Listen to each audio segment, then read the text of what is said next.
भक्तों, जब श्री कृष्ण वृंदावन में अपना समय बिता रहे थे तभी अनेकों आश्चर्यजनक घटनाएं घट रही थीं।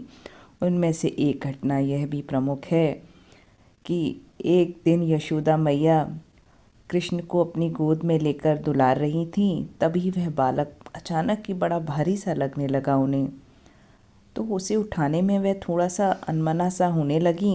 इच्छा ना होते हुए भी उन्होंने उसे ज़मीन पर लिटा दिया। थोड़ी देर बाद वे घर के कामों में व्यस्त हो गईं। उसी समय एक बवंडर आया। बवंडर धूल का गुबार होता है। अचानक से धूल की भरी हुई आंधी जोर जोर से चलने लगी।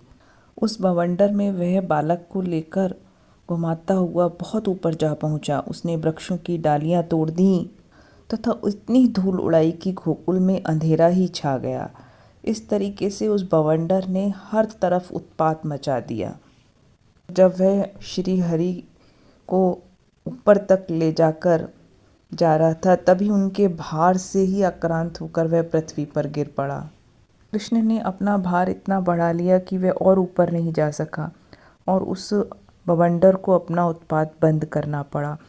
उस बवंडर को ही तृणावर्त असुर के नाम से ही जानते हैं।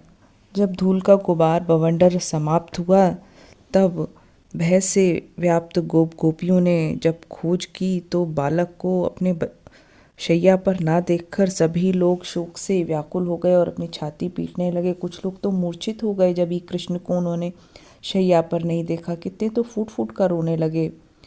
तभी खोजते खोजते हुए उन्हें वह बालक ब्रज के भीतर एक फुलवाड़ी में पड़ा दिखाई दिया। उसके सारे अंग धूल से धूसर हो रहे थे। एक सरोवर के बाहरी तट पर जो पानी से भीगा हुआ था पड़ा हुआ वह बालक आकाश की ओर एकटक देखता और भय से कातर होकर बोलता था।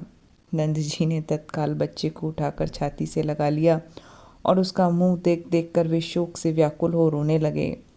माता यशोदा और रोहिणी भी शीघ्र ही बालक को देखकर रो पड़ी और उसे गोद में लेकर बार बार उसका मुख चूमने लगी। उन्होंने बालक को नहलाया, उसकी रक्षा के लिए मंगल पाठ कराया। इस समय उनके मुख और नेत्रों में प्रसन्नता छा रही थी। तृणावर्त असुर की भी एक पूर्व जन्म की कथा आती है कि पांडे देश के एक प्रतापी राजा थे। वे अपनी पत्नियों को लेकर गंधमादन पर्वत पर विहार कर रहे थे। नदी में स्नान भी कर रहे थे।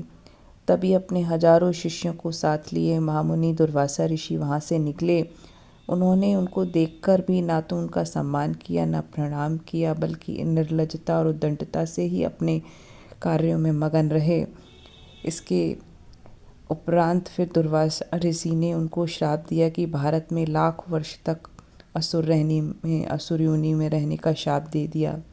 फिर कहा कि इसके अनंतर श्री हरि के चरण कमल का स्पर्श पाकर ही तुम्हें असुर योनि से मुक्ति मिलेगी।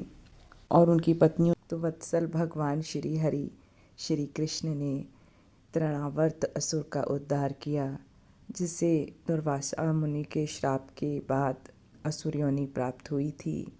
भगवान श्री कृष्ण के पृथ्वी पर आने के बहुत सारे उद्देश्य होते हैं। बोलो भगवान श्री कृष्ण की जय।